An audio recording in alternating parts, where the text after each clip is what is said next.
A former Navy SEAL walked into a small town and chose the windiest land, the ground no one else had the courage to build on. Well, look what the He announced he would cat dragged in. construct We a thought the woods 12-sided had house you. so the storm could never find a weak wall, and the entire diner burst into laughter.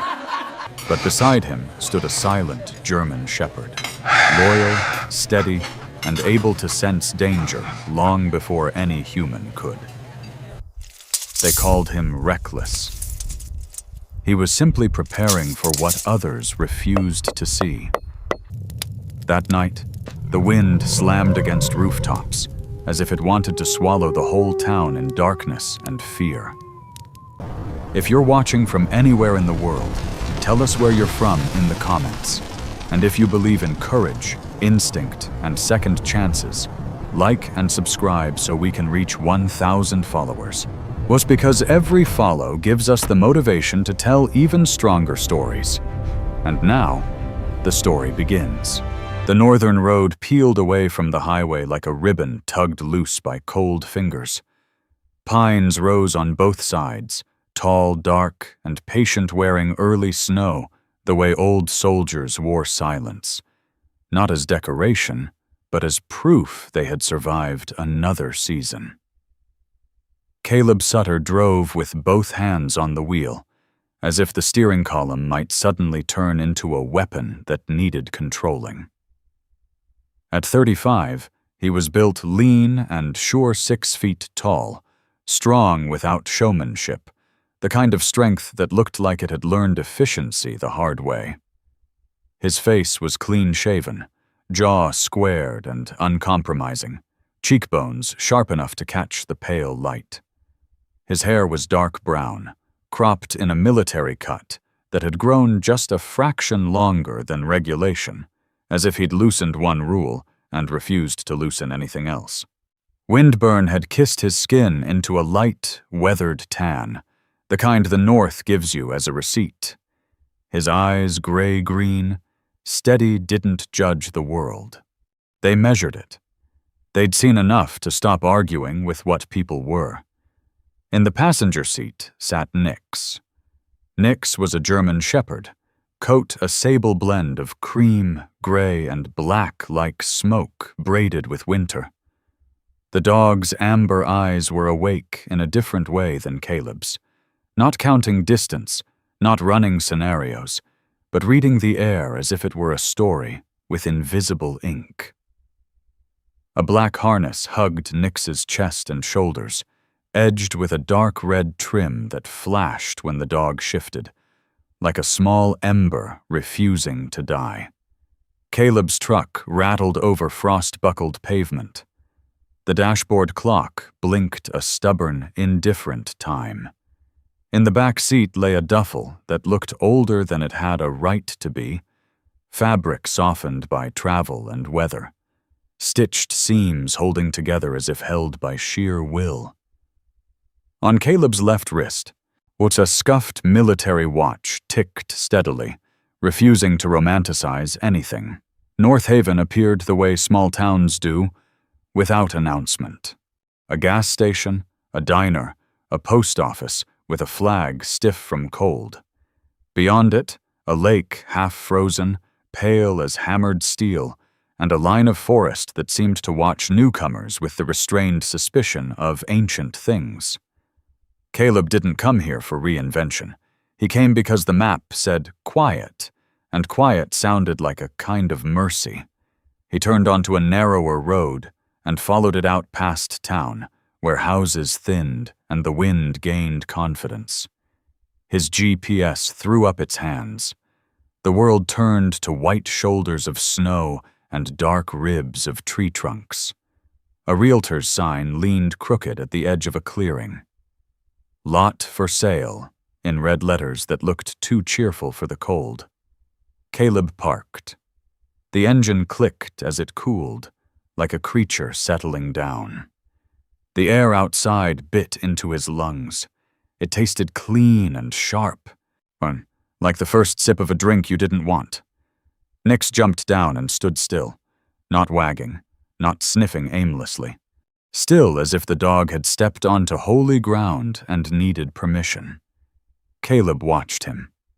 He'd seen Nix still like this before storms, before strangers, before a door opened that shouldn't. Nix's ears tipped forward. The dog took 3 steps, then stopped again, head angled slightly left. A low huff left his nose, a warning disguised as breath. Caleb followed, boots crunching on snow. His work boots were scuffed, old military issue, the kind that remembered sand and gravel and bloodless days that still left bruises behind your eyes. His pants were worn combat pants in brown and moss tones, the knees faded and frayed where they'd hit too many surfaces. His tactical combat shirt, olive gray, soft with age, was scuffed at the cuffs and shoulders. Under it, a dark red thermal peeked at the collar like a hidden pulse. As they stepped into the clearing, it was open enough to see sky pale and wide and close enough to the trees to feel watched. Wind slid through the gap like it had been waiting. Caleb felt it in his bones the way he used to feel a helicopter's downdraft, a pressure that insisted on attention. Nix moved again straight toward a maple tree near the clearing's edge. The maple looked old, its bark cracked in plates. Caleb noticed a shallow dip in the ground nearby, almost invisible under snow. The land was not flat. It rolled gently, like a sleeping animal. Nix stopped, then pivoted sharply, tugging the leash with a force that wasn't panic, but certainty. Caleb's heel found the edge of that dip. The snow crust gave way with a soft, traitorous sigh. His boot sank into colder slush beneath, and the ground shifted under his weight, a subtle collapse, as if the earth had inhaled at the wrong moment. Caleb jerked back, steadied himself, and felt his pulse spike. Not fear, exactly. The reflex of someone whose body remembered consequences. Nix stared at him, then looked back at the dip. It wasn't dramatic. No sinkhole swallowed him, no cinematic plunge, just a warning, small and sharp, exactly how real danger often introduced itself. Caleb exhaled slowly. "Good catch," he said, voice flat, but his hand found Nix's head anyway. The dog leaned into the touch, not for affection, but as if confirming. "Yes, you heard me." A laugh. Not his came from somewhere deep in his chest, brief and surprised. Nix's expression didn't change. If a dog could look unimpressed, Nix had perfected it. Caleb circled the dip and examined the land. The spot was wetter than the rest. A soft place. Unreliable. He looked at the trees, at the wind, at the open sky. A sensible man might choose another lot.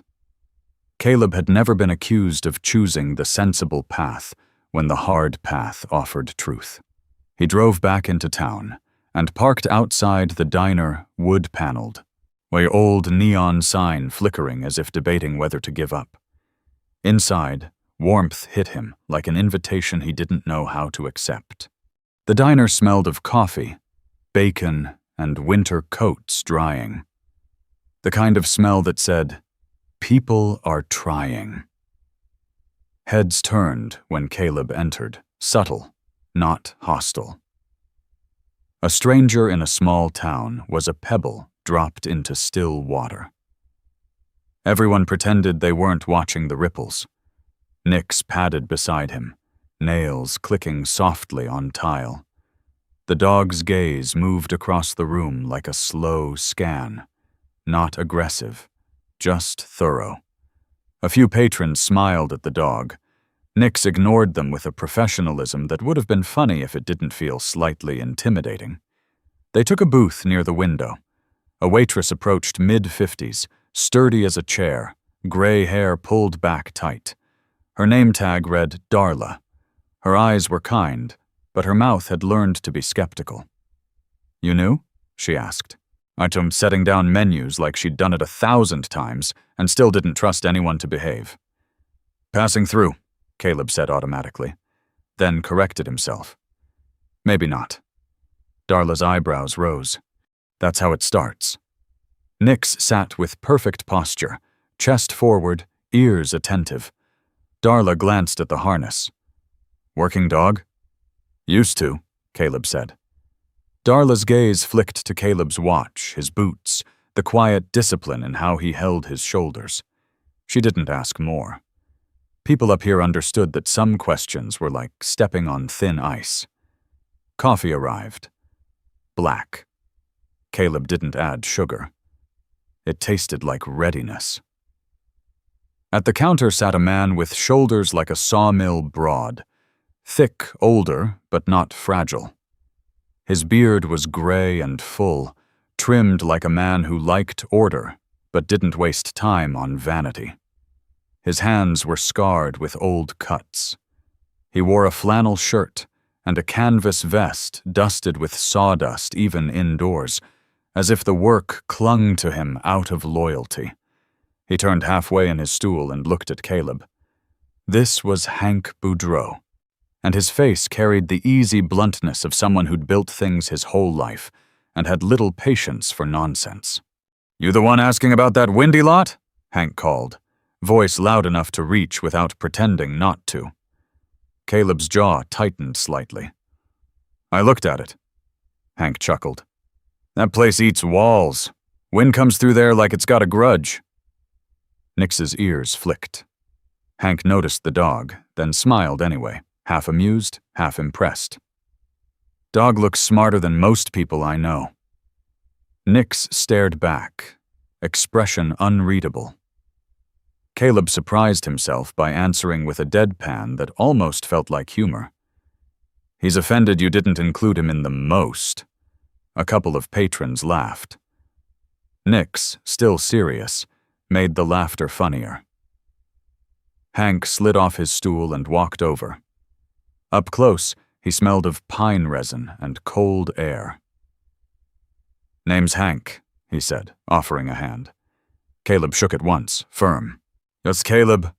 Hank's eyes ran over him quickly, the lack of beard, the neat hair, the worn tactical shirt under a civilian winter jacket. "Military?" Caleb didn't love the word. It held too many people's assumptions. "Used to be."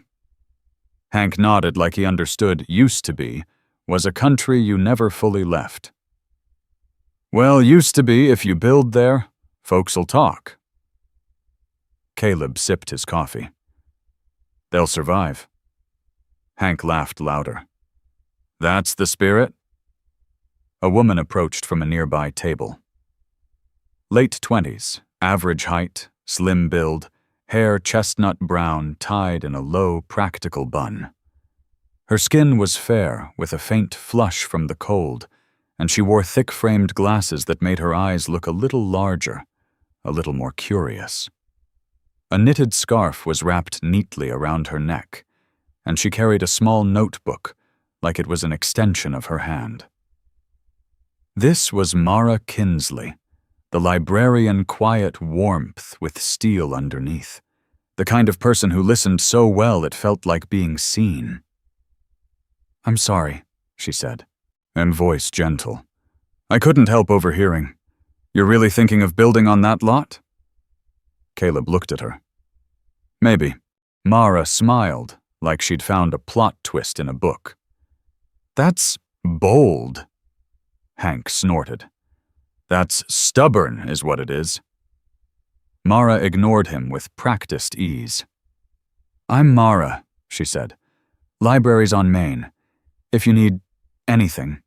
Maps, records, town history." "Town history?" Caleb echoed. Mara's smile turned slightly mischievous.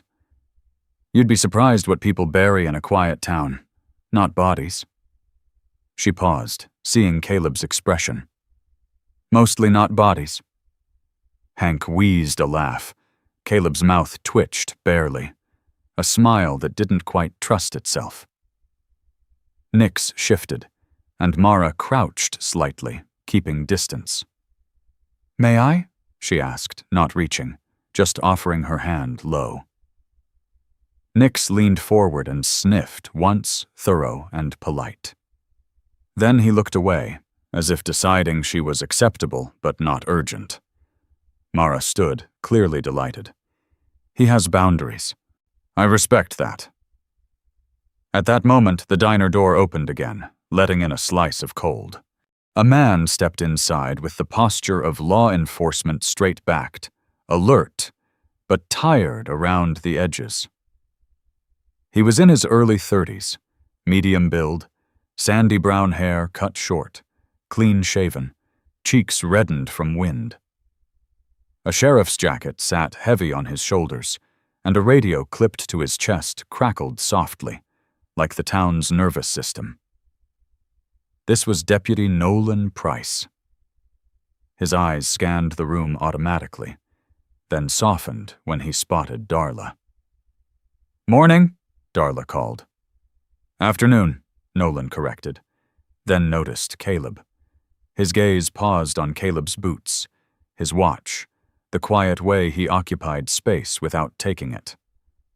Nolan walked over, not aggressive, just careful.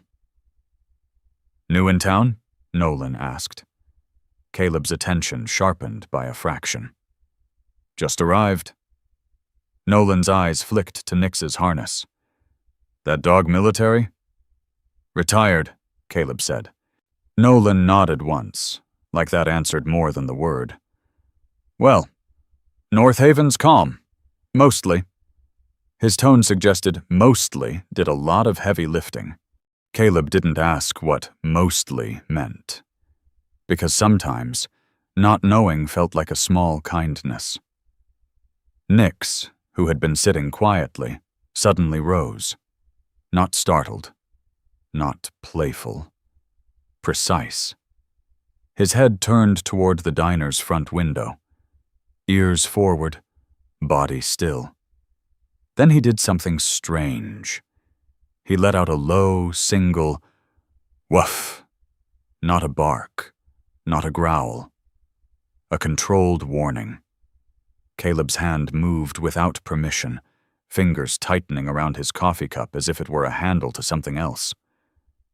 Outside, nothing seemed wrong. Snow drifted lazily. A pickup truck rolled by. The world looked ordinary, but Nix's gaze locked onto something beyond the glass, something Caleb couldn't see. Nix's tail stayed neutral. His posture said, not danger now, but attention. Caleb's throat tightened. His mind, trained to interpret signals, began generating possibilities like sparks.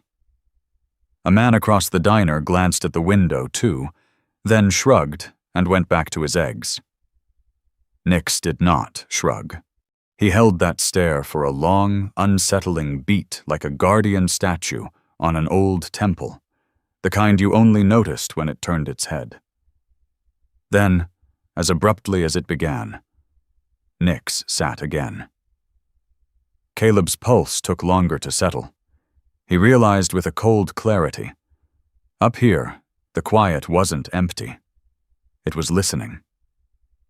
Conversation resumed around them as if nothing had happened. Hank started talking about lumber prices and how winter chewed nails. Mara asked Caleb where he'd come from, careful not to pry too deep. Nolan mentioned the lake freezing earlier than usual this year. Caleb answered in short, honest pieces. He didn't tell them about the nights where the wind sounded like rotor blades. He didn't tell them how silence could feel like a room full of ghosts. Instead, he watched Nix. Nix watched the world. Eventually, Caleb stood. "I'm going back out to the lot," he said. Hank shook his head, as if Caleb had announced he planned to wrestle the weather itself. "You're serious?" Caleb adjusted his jacket. "I wouldn't have asked about it otherwise." Mara tucked her notebook under her arm. If you need town permits or property records, library can help. Nolan tipped his chin. If you see anything weird out there, people, tracks call. Cell service gets spotty. Caleb nodded once, a motion that carried years of understood without extra words.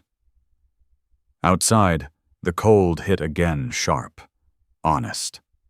Nix trotted beside him, paws steady on packed snow. As they reached the truck, Caleb glanced back at the diner window. For a second, he thought he saw a shadow move near the tree line beyond the parking lot. Just a smear of darker gray against gray. Maybe it was a branch, shifting. Maybe it was his mind, too practiced at finding threats. Nix looked too. The dog didn't stiffen this time. He simply watched quietly, as intensely, until the shadow was gone, or until it was never there at all. Caleb climbed into the driver's seat. The cab smelled faintly of leather, cold metal, and Nix's fur, an oddly comforting mixture, like a home still in progress. He started the engine. As the truck rolled out toward the windy clearing again, Caleb's thoughts came in layers. He had chosen the hard land. He had met people who laughed and people who listened. He had a dog whose instincts reached farther than sight. And somewhere inside his chest, behind the discipline and the clean edges, a small part of him, an exhausted part, whispered something he didn't fully trust yet. Maybe this place isn't just quiet. Maybe it's an answer. Nix rested his head briefly against the door, eyes half-lidded, as if satisfied Caleb had heard what needed hearing. The wind met them halfway, sliding through the trees like an old god returning to his altar.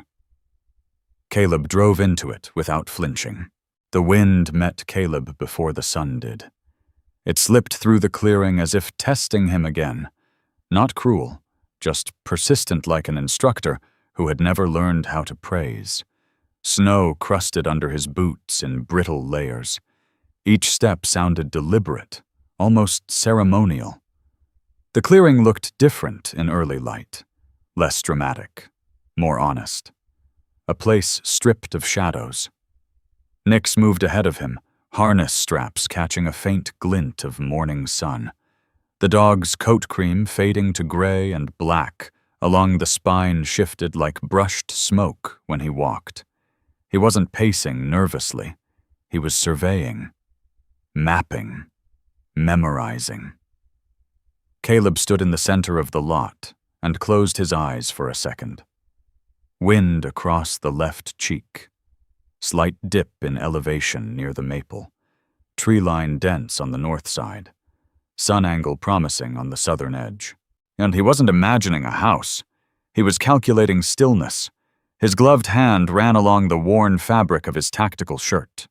The olive material had softened over years of washing and weather, but the stitching still held. The red thermal beneath it gave off faint warmth against his ribs, a steady pulse, almost human. He crouched and scooped snow into his bare hand.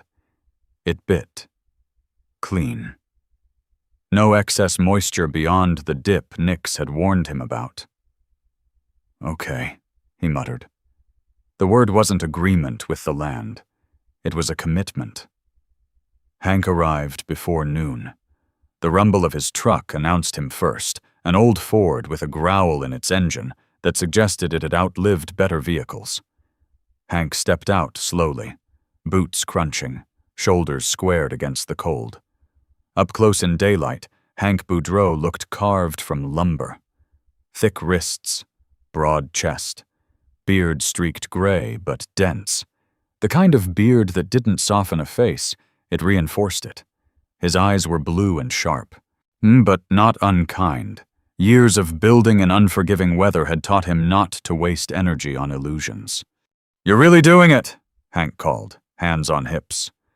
Caleb nodded once. Hank studied the clearing like a man trying to understand someone else's mistake. "Wind'll slap any flat wall you give it." Then I won't give it one, Caleb replied. Hank's brow furrowed. You thinking round? Not round, Caleb said. 12 sides. Hank blinked, then laughed, deep, honest, not mocking, but startled. You planning to build a clock? Nix glanced at Hank, unimpressed. Caleb didn't smile. If the wind can't find a long face to lean on, it'll slide. Hank chewed on that, gaze drifting across the open space. You'll need tight joints. No shortcuts. Winter'll find gaps. I don't leave gaps, Caleb said. There was no arrogance in it, just fact.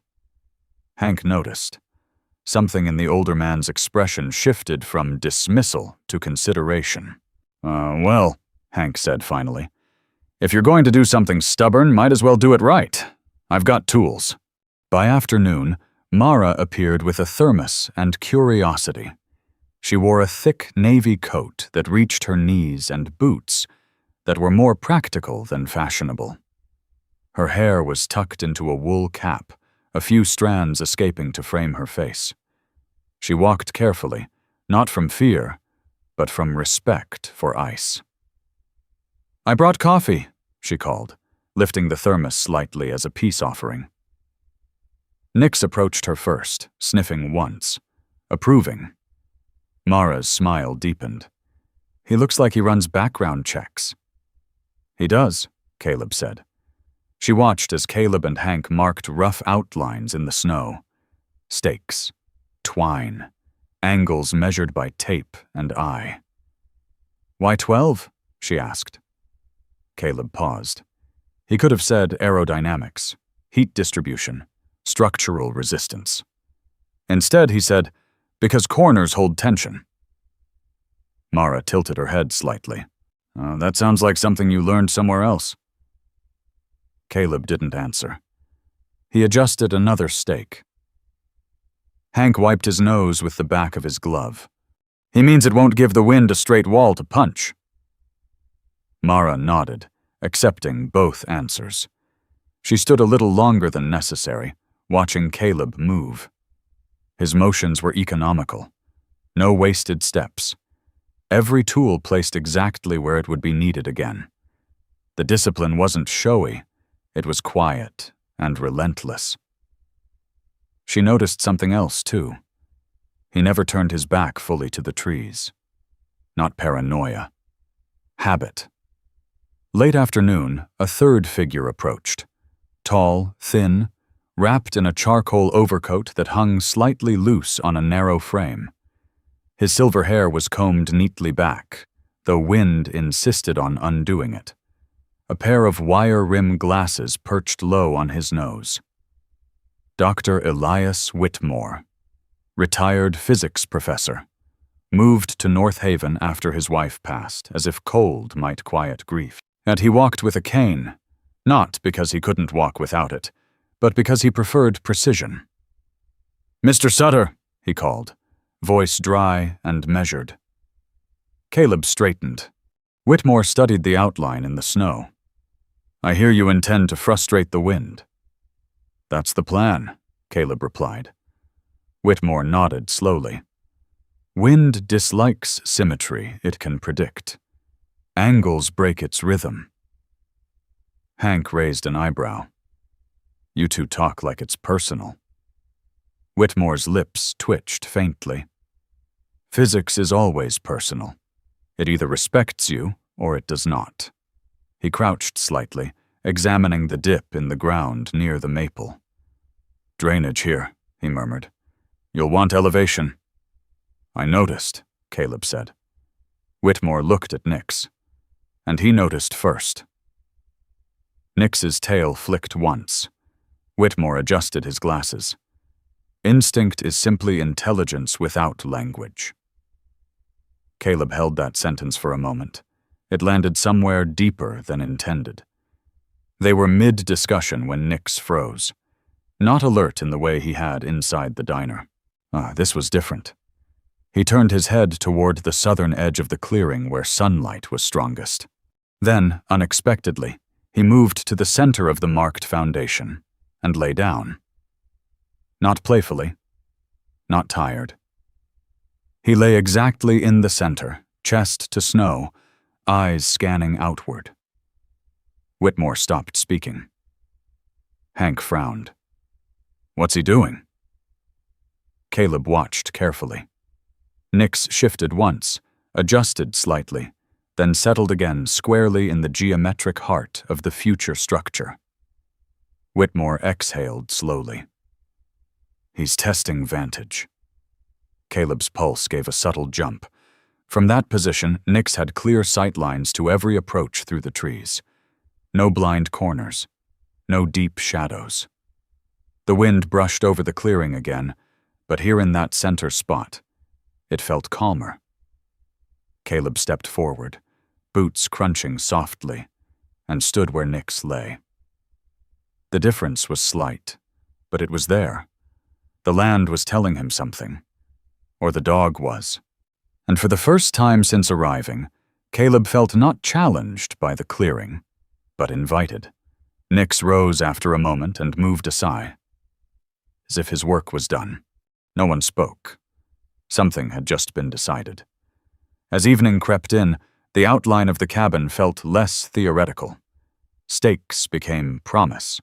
Measurements became intention. Hank eventually wiped his hands and stepped back. You're serious about this? I don't start things I'm not, Caleb said. Whitmore tapped his cane lightly. Structure is only half the equation, he said. The other half is persistence. I have that, Caleb answered. Whitmore studied him carefully. Yes, he said softly. You do. Mara closed the thermos and smiled faintly. North Haven's not used to bold geometry. Caleb glanced toward the horizon. The sun had lowered, casting amber light across snow. I'm not building for North Haven, he said. He was building for stillness. The others left gradually. Hank promised lumber contacts. Whitmore offered to review plans. Mara said she'd bring property records tomorrow. Soon the clearing returned to quiet. Just Caleb and Nix. Wind thinning. Sky deepening. Caleb walked the perimeter alone, counting steps. He imagined walls, not barriers, but boundaries. He imagined warmth, not comfort, but steadiness. He imagined waking without reaching for threats. Nix followed him closely, not leading now. Matching stride. When the last light faded, Caleb stood in the center again. He looked at the trees, at the sky, at the faint shape of stakes in snow. He had chosen the wind, and the wind, strangely, had not rejected him. Nix sat beside him, harness trim catching the final ember of daylight.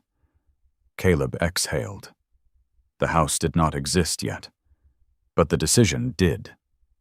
And that was enough. The first real cold came without drama. No warning sirens. No theatrical snowfall. Just a morning where breath turned thick in the air and the world seemed to contract inward, as if winter had finally decided to lean its full weight against North Haven. Caleb woke before dawn in the cab of his truck, parked beside the skeletal outline of the cabin. The frame now stood waist-high in some sections, shoulder-high in others 12 distinct faces, beginning to claim their geometry from the clearing. The lumber Hank had sourced lay stacked under tarp, edges clean and pale against snow. He sat up slowly. For a moment he didn't know where he was. The tightness in his chest wasn't from cold, it was from memory. Rotor wash. Metal. Voices through static. The sound of something dropping in the dark. Then he saw the tree line. Then he heard the quiet. And he knew. Nix was already awake. The dog stood outside the truck, visible through the windshield breath fogging rhythmically, tail low but relaxed. Snow had dusted his back lightly, melting against the warmer fur beneath. Caleb stepped out. The cold bit deeper than before. It felt deliberate now. The frame of the cabin cast angular shadows across the clearing, each face catching light differently. It was no longer an idea. It was resistance made visible. Hank's truck arrived shortly after sunrise, exhaust trailing behind like a stubborn memory. He stepped out wearing a heavier coat today, canvas lined with shearling. The beard was flecked with frost near his mouth. "Temperature dropped fast," Hank muttered. "Ground'll harden." Caleb nodded. "Better for stability." Hank gave him a sideways look. "You don't complain much, do you?" Caleb adjusted a beam. "Doesn't change weather." Hank chuckled low. "Fair." They worked without unnecessary conversation. Boards lifted, nails driven, levels checked. Hank moved with practiced efficiency, but there was something else today: watchfulness. The older man kept glancing at the tree line, as if measuring not just wind, but something subtler. "You sleep out here?" Hank asked finally. "For now." "Why not town?" Caleb didn't answer immediately, because town meant walls that weren't his, noise that didn't belong to him, faces that asked silent questions. "Closer to the work," he said instead. Hank grunted. He didn't push. By late morning, Mara appeared again, this time with a stack of folded papers under her arm and a scarf wrapped tighter against her throat. Her boots left careful impressions in the snow. She had changed into thicker gloves, dark green wool, fingertips slightly worn from handling books and paper. "I brought property records," she said, slightly out of breath. "And old zoning notes. Was apparently no one's tried anything unconventional here since 1987. "Why 1987? Hank asked. Mara smiled faintly. "Someone tried building a glass greenhouse. Wind collapsed it in the second winter." Hank nodded like that proved his point. Caleb took the papers, but didn't read them yet. He appreciated the gesture more than the information. "You don't have to do this," he said quietly. Mara shrugged. "I like watching stories start." She stepped back as Nix approached. The dog sniffed her glove, then turned his head toward the north side of the clearing. Not tense, just observant, Mara noticed. "He doesn't miss much, does he?" "No," Caleb said. "He looks like he understands consequences." Caleb glanced at Nix. "So do you," she added gently.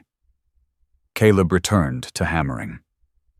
Around midday, Deputy Nolan Price drove up in his patrol SUV. The vehicle looked slightly out of place against the half-built geometry of the cabin official, against unfinished. Nolan stepped out with measured ease. His sheriff's jacket was zipped high against his chin. The radio clipped to his shoulder crackled occasionally, a reminder that calm was never guaranteed. He was clean-shaven, face narrow but not sharp, sandy hair tucked under a winter cap. His eyes were steady, more thoughtful than suspicious. "Morning," Nolan called. "Deputy," Hank answered. Caleb straightened, but didn't stop working. "Just checking in," Nolan said. "Heard you've got construction going on the Windy lot." "Legal permits filed," Mara chimed in quickly. Nolan nodded. "I saw. That's not why I'm here." He scanned the clearing briefly. "Weather's turning. We're advising people to secure loose materials. Last storm snapped 2 lines near the lake." "We're good," Caleb said. Nolan studied him a second longer than necessary, not confrontational, just assessing. "You've done this before," Nolan said. "Built things," Caleb replied. Nolan nodded once. There was a shared understanding between them. And men who operated in systems where preparedness meant survival. "Stay alert," Nolan added. "Winter's quiet until it isn't." He left without further commentary. It happened late in the afternoon. Wind picked up. Not violent, but sharper. The temperature dipped just enough to make exposed skin sting. Caleb was fastening a beam when Nix moved abruptly, not toward the trees, not outward, but toward Caleb himself. The dog pressed firmly against his thigh. Not playful, not alarmed, protective. Caleb's hammer paused mid-air. Nix looked up at him, eyes steady, searching. Then, unexpectedly, Nix placed one paw lightly against Caleb's knee. A small gesture, but intentional. Caleb felt something inside his chest shift. Something old. Something raw. He hadn't realized his breathing had changed. His shoulders were tighter, his vision slightly narrowed. The sound of hammer on wood had begun echoing differently in his mind, too metallic, too familiar. Nix wasn't responding to wind. He was responding to Caleb. "Hey," Mara's voice floated softly from a distance. "You okay?" Caleb blinked once. The clearing returned. The tree line was just trees. The beam was just lumber. He exhaled slowly. Nix lowered his paw and stepped back, satisfied. Whitmore's earlier words drifted faintly in memory. Instinct is intelligence without language. Caleb resumed hammering, but slower, more present. The wind continued, but now it felt external again. As daylight thinned, Hank packed tools into his truck. "You're ahead of schedule," Hank admitted. "If weather holds, you'll have walls before the next real freeze." Caleb nodded. Mara lingered a moment longer. "You don't have to carry everything alone," she said. Not accusing, not intrusive, just offering. Caleb met her eyes briefly. They were warm brown, thoughtful.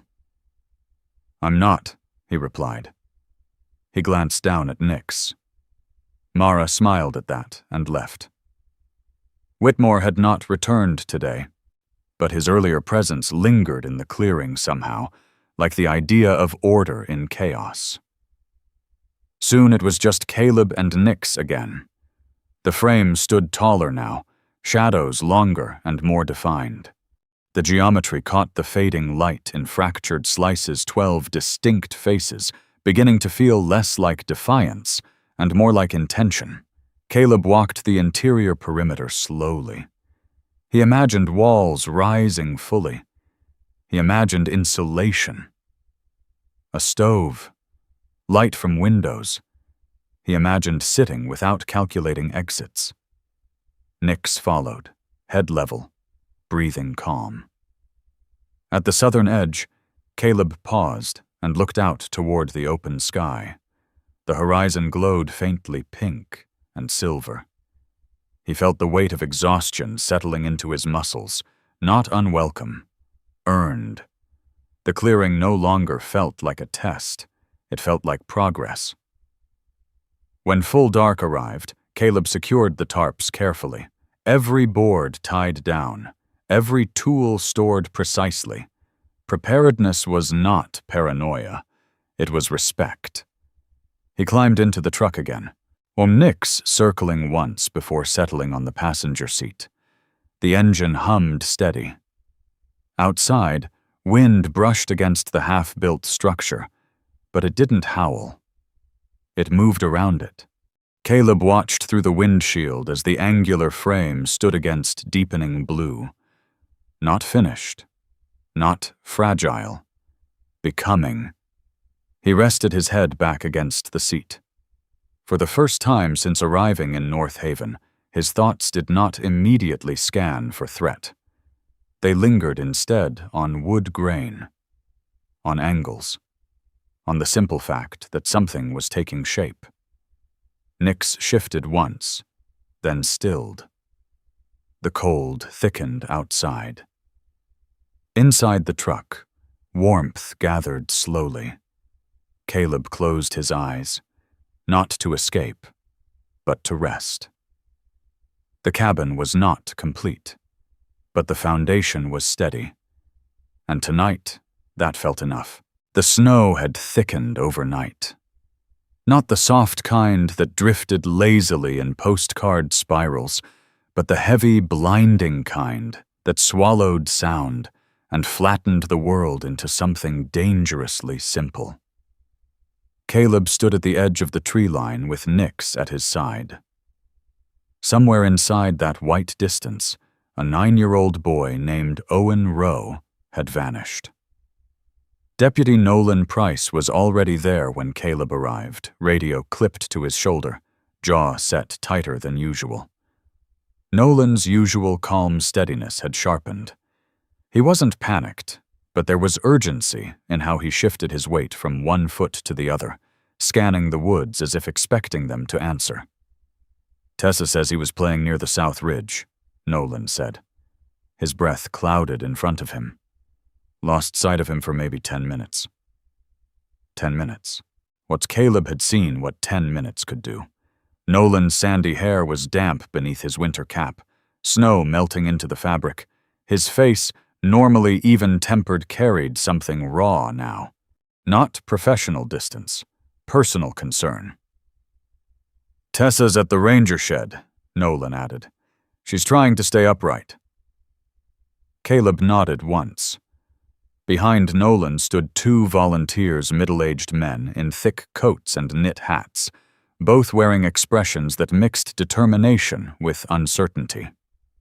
Neither carried tracking experience. Just hope. Caleb didn't judge that. Hope moved people into forests when logic would have kept them home. Nix stepped forward without command. The German shepherd's sable coat cream, gray and black layered like winter smoke, seemed darker against the white ground. His harness straps were taut but controlled. His ears moved in micro-adjustments, reading wind, reading space. He didn't rush. He began. Caleb unclipped the leash, but kept a gloved hand near the harness handle. "Nix," he said quietly, and the dog lowered his nose to the snow. Tracking in fresh snowfall was different. Scent buried quickly. Footprints blurred. But scent never disappeared. It dispersed. Nix moved in slow arcs at first, circling the edge of the clearing near the South Ridge. Not frantic. Methodical. Caleb followed at a measured distance, boots crunching softly. He didn't speak. He didn't need to. The forest swallowed sound. Tall pines stood rigid, their trunks rising like pillars in a silent cathedral.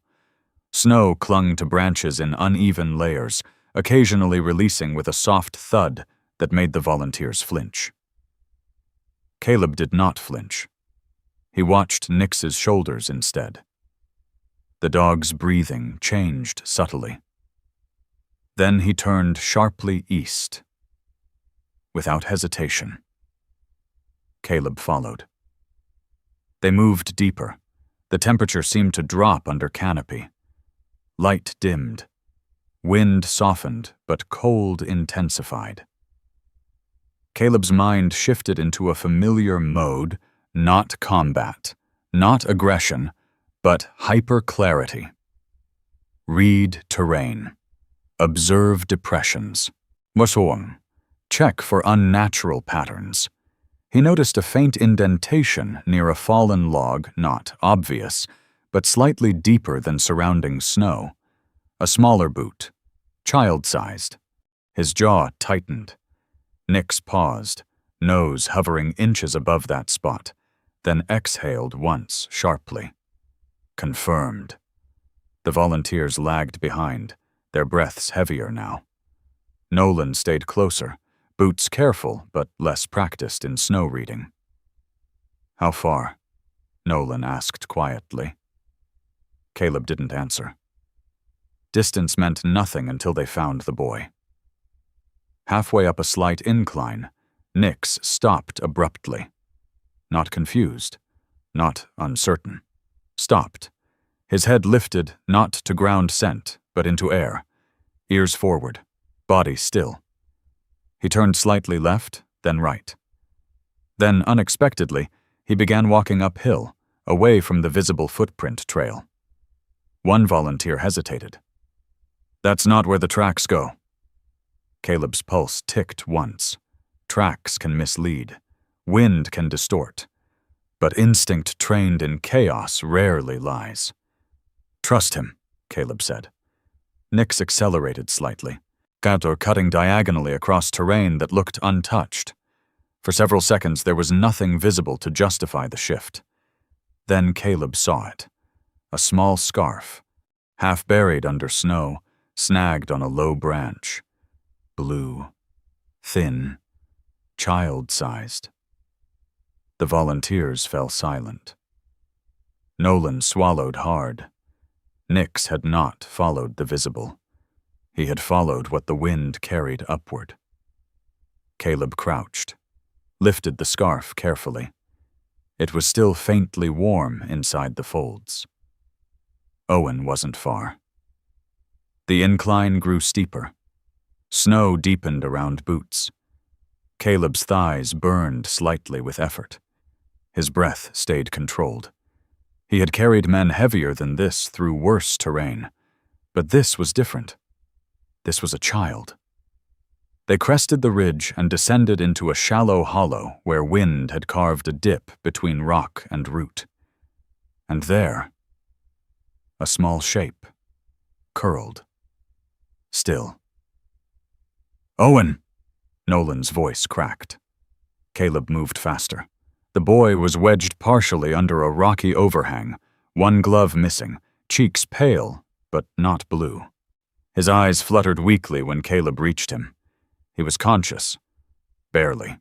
Nix stepped forward and lay immediately beside the boy, pressing his warm body against Owen's side without needing instruction.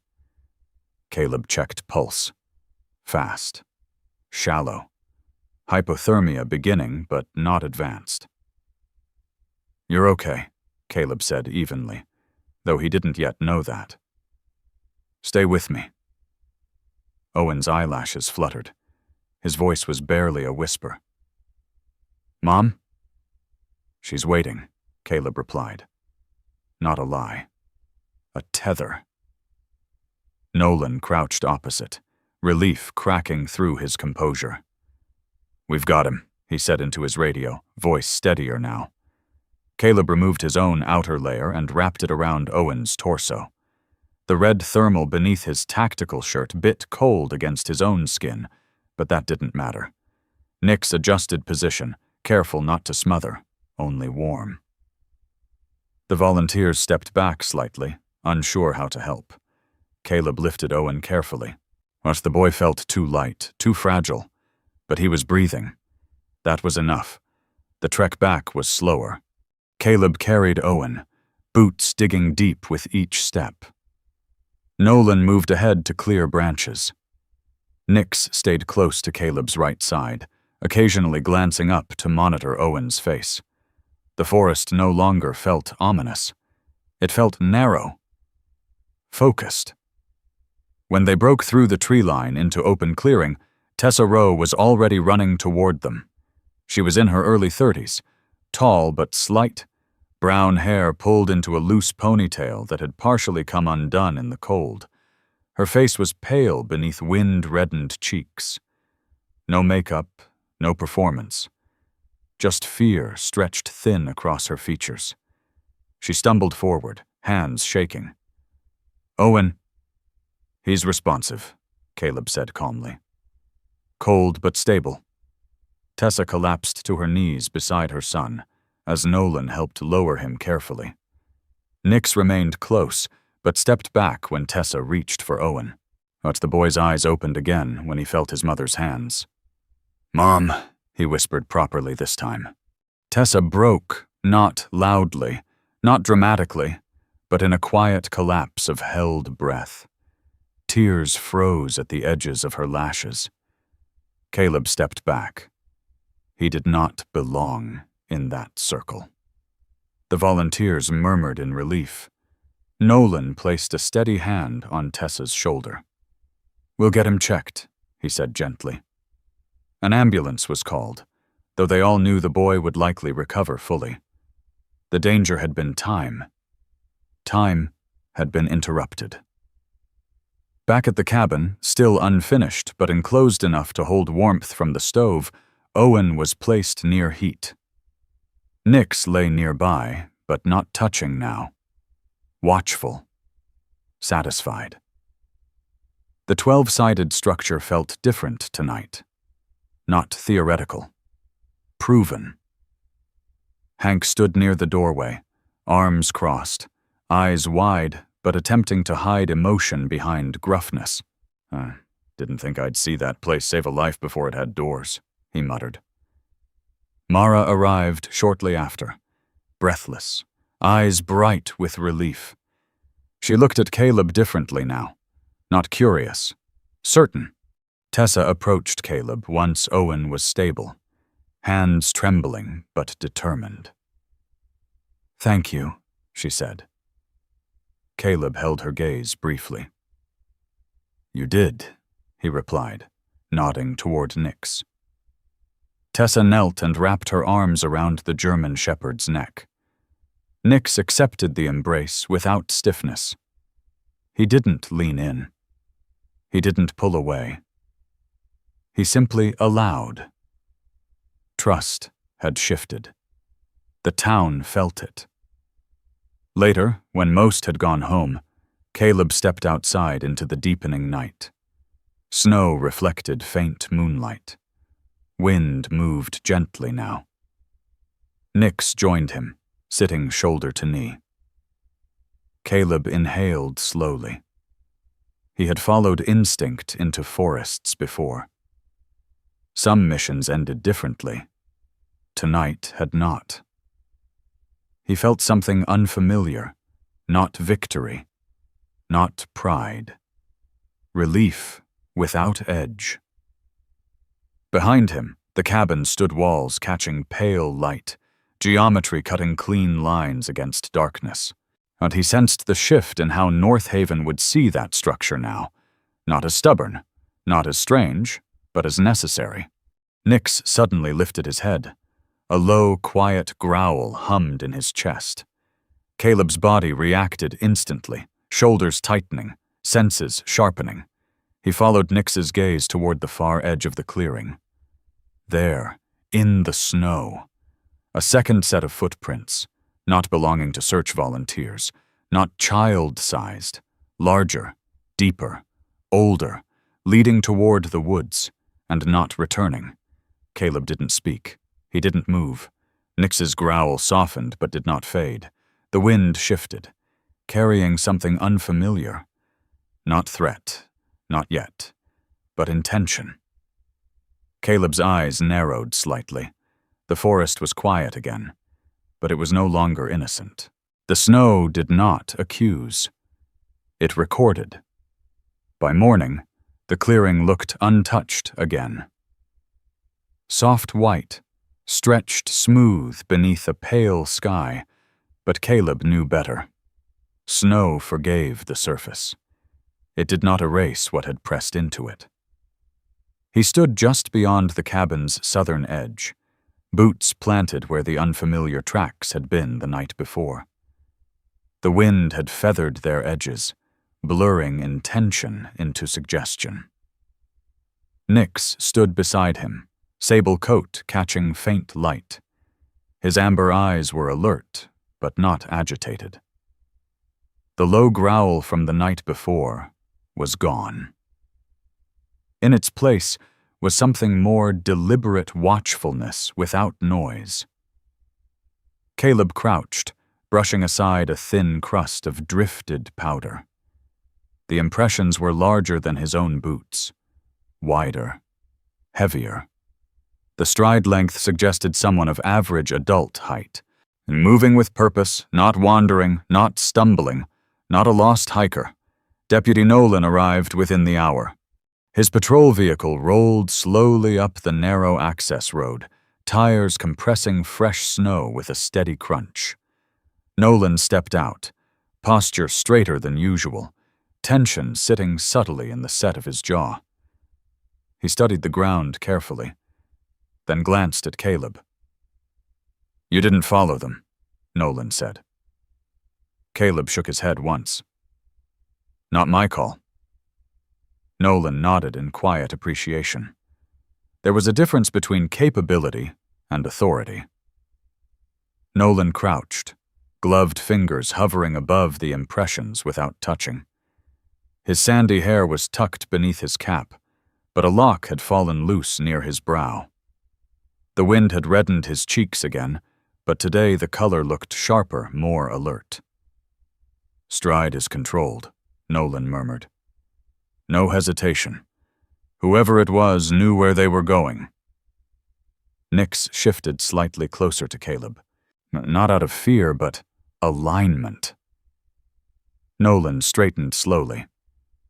"There's a name that's been sitting in the back of my mind." He hesitated. "Gavin Mercer." Caleb didn't react outwardly. "Used to do maintenance jobs around town," Nolan continued. "Odd shifts, independent contracts, knew the back roads better than most. He was let go last year after complaints." "What kind of complaints?" Caleb asked evenly. Nolan's eyes flicked briefly toward the tree line. "Boundary issues. Nothing that stuck legally, but enough to make people uncomfortable." Caleb absorbed that. He did not jump to conclusions, but patterns mattered. By midday, North Haven felt subtly altered. Not panicked, not chaotic, just aware. Hank showed up at the cabin with a toolbox under one arm and more quiet than usual. His heavy boots left firm impressions in the snow as he approached. His beard looked less neatly combed today, as if he'd been up late thinking. "Heard about the tracks," Hank said without greeting.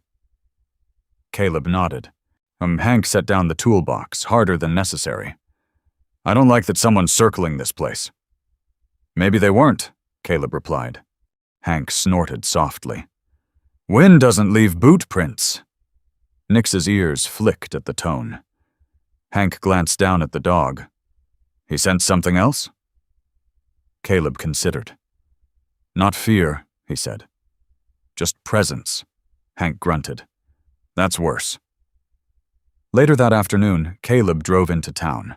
Not to confront, to observe. North Haven's main street looked unchanged. The diner sign flickered its usual tired neon. The library windows reflected weak sunlight. Life moved forward because it had to. Inside the hardware store, Caleb found a man he recognized only from passing glances before. Gavin Mercer. He stood near a rack of rope and duct tape, shoulders slightly hunched forward in a posture that suggested someone perpetually calculating angles. He was in his late 30s, perhaps early 40s. Average height? Lean but wiry. His dark hair hung longer than most men in town, brushing the collar of a faded jacket. A thin, patchy beard shadowed his jaw, not full enough to be deliberate, not trimmed enough to be careless. His eyes were the most striking feature. Gray, not like Caleb's. Not steady, restless. They flicked upward when Caleb entered. Not surprised. Not welcoming. Assessing. Gavin's mouth curved faintly, but the expression never reached his eyes. "You're the new builder," Gavin said casually. His voice carried an uneven rhythm too smooth at first, then tightening slightly at the edges. Caleb nodded once. "Interesting shape," Gavin added. 12 sides, right? The fact that he knew that settled somewhere cold in Caleb's spine. "Angles matter," Caleb replied. Gavin chuckled softly. "They do." He picked up a coil of rope, weighed it in his hands. "You ever feel like a place doesn't belong to you?" Gavin asked, tone almost philosophical. "Like it pushes back?" Caleb held his gaze evenly. "Land doesn't push. People do." For a fraction of a second, something sharpened in Gavin's expression. Then it vanished. "Well, Gavin said lightly, setting the rope down. "Welcome to North Haven." He walked past Caleb on his way out, shoulder nearly brushing but not quite. Nix, waiting outside the truck, stiffened before Gavin even opened the door. The German Shepherd's body shifted subtly, weight distributed forward, tail lowered but not tucked. Not aggressive. Alert. Gavin paused briefly when he noticed the dog. Their eyes met. Nix did not growl. He did not bark. He simply watched. Gavin's lips twitched faintly again. "Good dog," he muttered. Nix did not respond. Caleb's jaw tightened. There was something in the way Gavin had looked at the cabin. Not admiration. Ownership. That night, Caleb secured the cabin carefully. The stove inside burned steady, casting a warm orange glow against newly insulated walls, as the 12 angles created shifting shadows that moved gently with the flame's rhythm. Nix lay near the door, head resting on paws, but not asleep. Caleb sat at the rough wooden table he'd assembled temporarily, cleaning a small toolkit with precise movements. Then, a sound. Not loud. Not dramatic. A faint crunch beyond the north wall. Nix's head lifted instantly. Not startled. Focused. Caleb froze, not from fear, but calibration. The crunch came again. Closer. Measured. Not the random settling of wood. Not wind. Footsteps. Slow. Testing. Caleb did not reach for a weapon. He stood. Moved quietly to the wall where a narrow window faced north. He did not throw it open. He waited. Nix rose, positioning himself between Caleb and the door without being told. Another step. Then stillness. The cabin held warmth, held quiet, held geometry. Caleb exhaled slowly and stepped outside. Cold air sliced across his face. The clearing looked empty. Moonlight painted the snow silver. No figure, and no movement, but near the tree line fresh depressions, close enough to see from the porch, not close enough to touch. Caleb did not pursue. He did not shout. He stepped back inside and closed the door gently. Nix resumed position standing now, not lying. The message was clear. They were being watched, and whoever it was did not intend to be subtle. Caleb felt the old reflex stir inside him, the urge to hunt first, neutralize, eliminate uncertainty. His hand flexed once, then stopped. He looked at Nix. The dog's eyes held his. No aggression, just steadiness. Caleb exhaled. He reached for his phone instead. "Nolan," he said when the line connected. His voice was calm, measured. "I think you should come by." Deputy Nolan arrived within minutes, headlights cutting across snow. He examined the fresh tracks with a flashlight beam. "Same tread pattern," he murmured. He stood slowly, breath visible in sharp bursts. "I'll file it," Nolan said, "and I'll pay Mr. Mercer a visit." Caleb nodded once. No dramatics, no heroics, just process. Hank arrived soon after, having heard through town's quiet grapevine that something was off. He stood beside Caleb on the porch, arms crossed. "You staying?" Hank asked. "Yes." Hank gave a short nod. "Good." Inside, the stove crackled. The cabin did not feel fragile. It felt deliberate. Caleb stepped back in and shut the door. Nix circled once before settling near the entrance again, muscles relaxed but ready. Caleb removed his jacket slowly. His pulse had steadied. The urge to control had softened into something else. Choice. He had chosen not to chase, not to escalate, not to let the old battlefield decide his reactions. Outside, the wind brushed softly against the 12 faces of the cabin. Inside, warmth held. And somewhere in the darkness beyond the trees, someone realized they had not provoked the response they expected. The shadow outside was real, but it had not crossed the threshold. The storm arrived without ceremony. No dramatic lightning, no theatrical thunder, just a pressure shift in the air, heavy, metallic, and then wind that no longer brushed the trees, but bent them. By dusk, North Haven lost electricity. One by one, lights along Main Street blinked out. The diner sign died mid-flicker. The library windows went dark.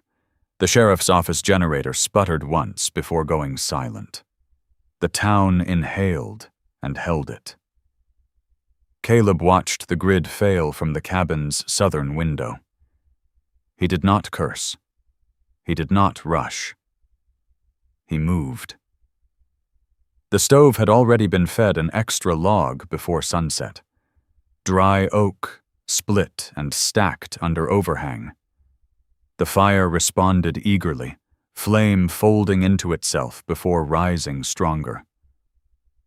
Inside the 12-sided walls, warmth gathered not as comfort, but as control. Nix stood near the door, our posture aligned but relaxed. His ears rotated in subtle increments as wind pounded different faces of the structure. The geometry held. Outside, snow began to fall sideways. Inside, heat stayed. Caleb moved through the cabin in deliberate sequence, checked insulation seams, secured the interior latch, activated the small battery-powered motion sensors he had mounted discreetly at knee height near both entry points. The red indicator lights blinked alive, faint but steady. Preparedness was not fear. It was memory applied wisely. A knock came just after full dark. Not urgent. Measured. Caleb approached the door slowly. Nix shifted closer, but did not growl. Caleb opened the door a controlled width. Hank stood outside, shoulders hunched against wind, beard dusted white. Behind him was Mara, wrapped in a long charcoal coat, scarf pulled up high over her mouth. In her arms, she carried a metal tin. "We lost power," Hank said unnecessarily. "I noticed," Caleb replied, while Mara's eyes flicked briefly to Nix before meeting Caleb's. "The town center's cold already. Nolan's checking houses." Caleb stepped aside. "Come in." The door shut firmly behind them. Warmth swallowed the chill almost immediately. Hank paused just inside and glanced upward, eyes scanning the interior walls. "Damn," he muttered softly. The fire crackled. The insulation held. The 12 sides diffused wind impact evenly. No single wall bore the full brunt. Mara stepped closer to the stove, hands hovering just above the heat. Her cheeks flushed back to color slowly. "You were right," she said quietly. Not triumphant, not dramatic. Caleb did not answer. He poured hot water into tin mugs from a kettle resting near the stove's edge. Outside, wind intensified. The cabin did not shudder. It breathed. Deputy Nolan arrived next. He did not knock. He called out first, professional instinct intact. "Caleb?" "Inside," Caleb answered. Nolan stepped in, stamping snow from boots. And his patrol jacket looked heavier tonight, shoulders dusted with thick flakes that melted instantly once inside. His face was tight, not from cold, but from calculation. "Whole east block's out," Nolan said. "Lines are down near the ridge. Might be a day before repairs." Hank swore under his breath. Mara sat at the table, fingers curled around a mug. Nolan glanced around the interior. He did not smile, but his eyes softened. "You planned for this," he said. "Yes." Nolan nodded once. Outside, something metallic slammed faintly in the distance, perhaps a loose sign or sheet of tin caught by gust. Nix's head turned sharply toward the north wall. Caleb saw it. The shift. Nix rose, not hurried, but precise. He walked toward the entry and stopped 3 feet from it. Not barking, not growling. Listening. Caleb felt it too now. Not sound. Absence. Wind battered the southern and western faces heavily, but the north side was quieter. Too quiet. A gap in pressure, like something blocking wind flow momentarily. While Caleb moved slowly to the narrow window near that side, he did not fling it open. He adjusted the angle just enough to reduce reflection. There. A shape, not fully visible, but darker than snow, closer than before. Nix's muscles tightened, but he did not lunge. He planted himself squarely in front of the door. Blocking. Not attacking. Holding. Caleb did not reach for a weapon. He did not step outside. He stood beside Nix and waited. Seconds stretched. Then, a boot shifted. Snow compressed. Whoever stood there had been listening. Testing. The battery sensor near the north entry blinked once, detecting movement beyond threshold. Caleb's voice remained calm. "Nolan." The deputy was already standing. He moved toward the door, but stopped short of touching it. "Stay back," Nolan said quietly. Another crunch, then retreat, snow compacting away from the cabin. Nix did not chase. He remained where he was, guarding. The moment passed, but it left an imprint deeper than footprints. Minutes later, shone headlights cut through snowfall. Back up. Deputy Nolan stepped outside carefully, flashlight beam cutting clean arcs across white terrain. Caleb remained inside. This was not his jurisdiction. Nix stayed planted until Nolan signaled all clear. Tracks led toward the tree line again. Same tread, same weight. No attempt to approach further once movement was detected. Gavin was not reckless. He was probing. Nolan returned inside, jaw tight. "I'll bring him in," he said quietly. Hank crossed his arms again, eyes narrowed. Mara exhaled slowly, tension leaving in increments. Caleb nodded once. No celebration. Just understanding. The storm intensified around midnight. Snow piled high along the outer faces of the cabin, but the design did what it was meant to do. Wind struck one angle and slid to the next. Impact dispersed. Heat remained stable.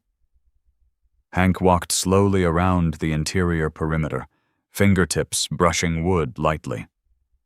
"Never thought I'd see this hold like that," he admitted. Caleb leaned against the wall briefly. He felt the urge again to step outside, track, finish what had begun. But he remained. Inside. Present. Nix returned to rest near the stove, head lowered but eyes half open. Alert even in stillness. Mara placed the metal tin on the table and opened it. Biscuits. Warm. "Figured storms require carbs," she said lightly. Hank gave a rough laugh. Even Nolan allowed the faintest hint of a smile. For a moment, the cabin did not feel like a structure built to resist wind. It felt like a place chosen to gather. Outside, the storm raged. Inside, warmth held. Not because the cabin was magical, because someone had prepared. Because someone had decided not to fight every shadow with violence. Because geometry, wood, and restraint had aligned. Around 1 a.m., Nolan's radio crackled. "Unit 3 suspect detained." Silence followed. Then static. Nolan exhaled. That's him. He did not need to say the name. Caleb did not ask. Well, Nix's ears twitched once, then settled. The storm continued for hours, but something fundamental had shifted. Not in the weather, in the air. Control had not been seized through aggression. It had been maintained through steadiness. When dawn finally crept across snowbanks, the town was buried but intact. Power crews would arrive by afternoon. Hank stepped outside first, boots crunching into fresh drifts. He turned back toward the cabin. Snow clung to its 12 faces evenly. No structural strain visible. Smoke rose cleanly from the chimney. He shook his head in quiet admiration. "That house doesn't just keep heat," he said. "It keeps people level." Caleb stepped onto the porch beside him. Nix followed, harness trim catching pale morning light. Caleb scanned the clearing once more. No new tracks, no movement, only wind sweeping loose powder across open ground. He felt tired, but not hunted. Behind him, Mara was already brewing fresh coffee on the stove. Inside, warmth remained. What the night had come, the night had tested, and the cabin, like its builder, had chosen not to break. Winter did not end all at once. It loosened. Edges softened first. Snowbanks shrank from towering barricades into manageable shoulders along the road. Icicles thinned. The lake shed its opaque armor in faint fractures that widened each afternoon. North Haven exhaled, and the 12-sided cabin stood unchanged, no longer new, no longer a curiosity, but present in the landscape the way a rock formation earns its place. By enduring. Caleb stood on the porch one morning, watching vapor rise from the roof as the sun touched the dark wood.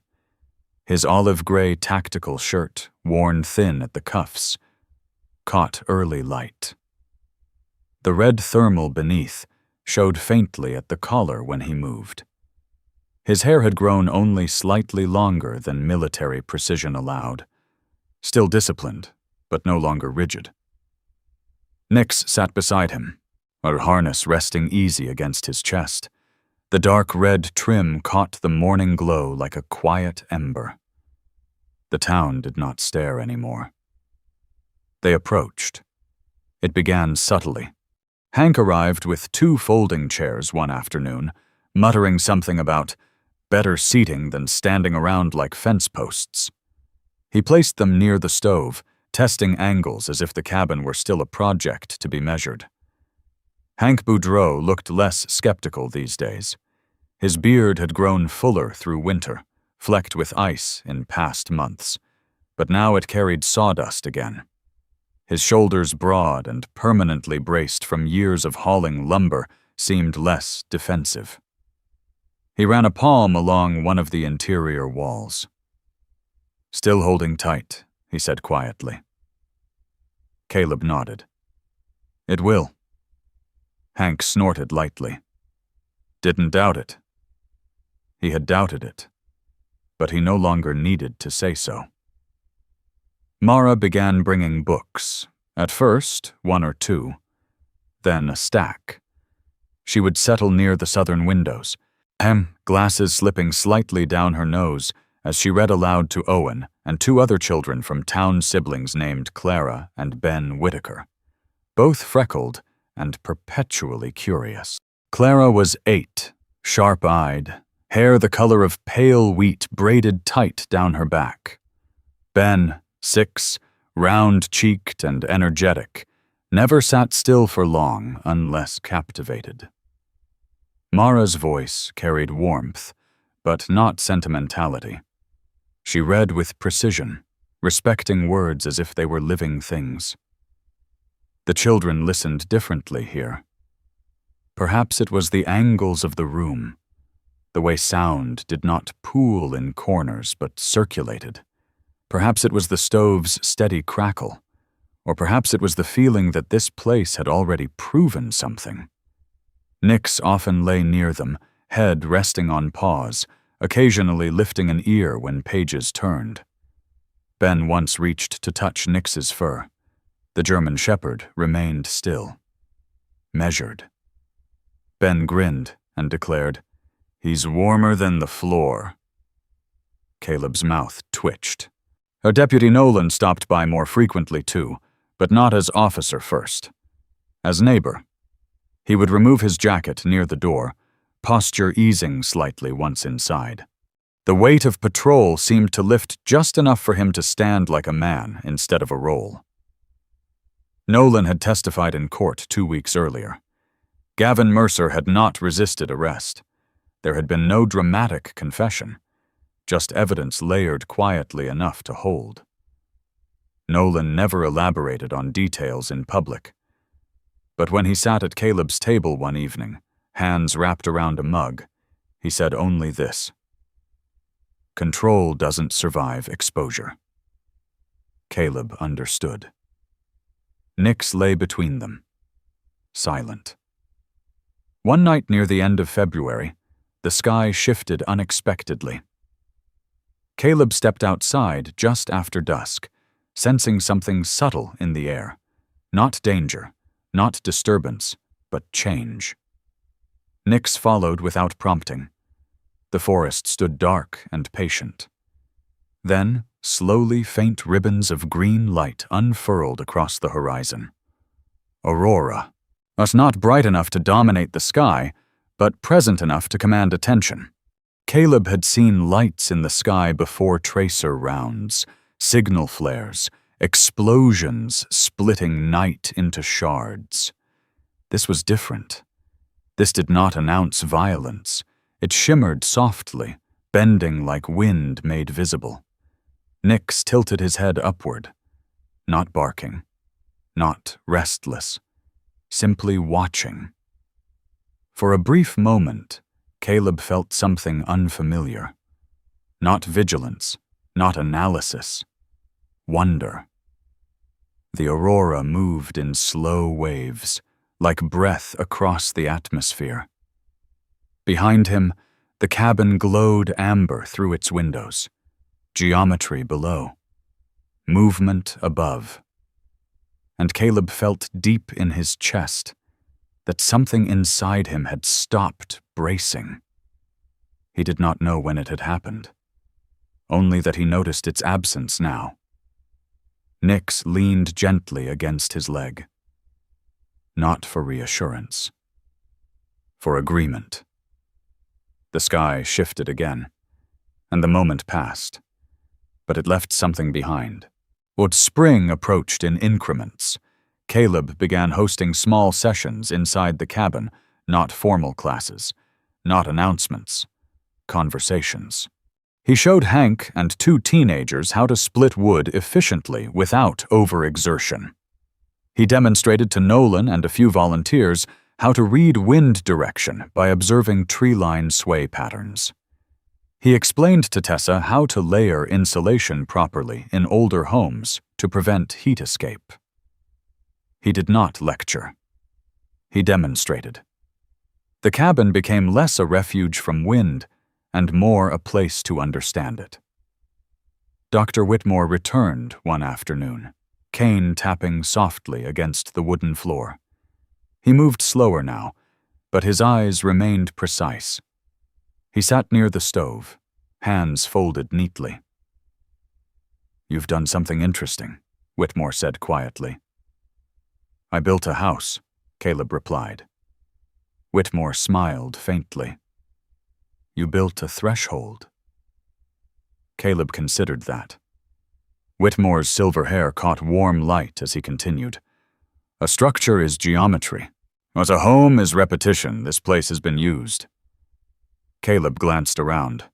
Children's books stacked near a chair, mugs drying near the sink, boot prints on the porch, Nix sleeping without tension. Whitmore's gaze softened. Physics explains wind, he said. It does not explain belonging. He tapped his cane lightly once more and stood. Before leaving, he paused near Nix. Instinct and intention, Whitmore murmured. Nix's ear flicked once. Caleb no longer slept in the truck. The interior of the cabin had matured into something solid. He had built shelves, installed a heavier table, hung a small lantern near the entry. At night, he sometimes still woke abruptly, but the sound that greeted him was no longer hollow metal echoing wind against vehicle panels. It was wood, stable, present. Nix would lift his head, observe Caleb's breathing, then settle again if calm returned. PTSD had not vanished, but it no longer ruled the first reaction, and Caleb had begun to notice something subtle. He did not scan every room upon entering. He did not map exits automatically. Not always. Sometimes he simply stepped inside, and that felt like progress greater than insulation values or roof pitch. The town held a small gathering near the end of March. Not an official ceremony, just people arriving with food, chairs, and laughter that carried differently now. Hank repaired one of the folding chairs mid-conversation. Mara read a short poem by lantern light. Tessa brought bread she'd baked that morning, flour dusting her coat sleeves. Nolan leaned against a wall, off-duty, expression unburdened. Children ran short arcs around the clearing, snow reduced to patches of damp earth. The cabin stood at the center, not towering, not ostentatious. Steady. At one point, Clara asked Caleb, "Did you know it would work?" Caleb looked at her carefully. "No," he said honestly. "I prepared for it too." She considered that seriously, then nodded as if that made perfect sense. Nix watched the children move. Not suspicious. Not rigid. At ease. Late that evening, when most had gone home, Caleb stepped outside again. The forest no longer felt like an adversary. It felt like background. Wind moved gently, no longer testing edges but flowing through them. He placed a hand on the cabin's exterior wall. Solid.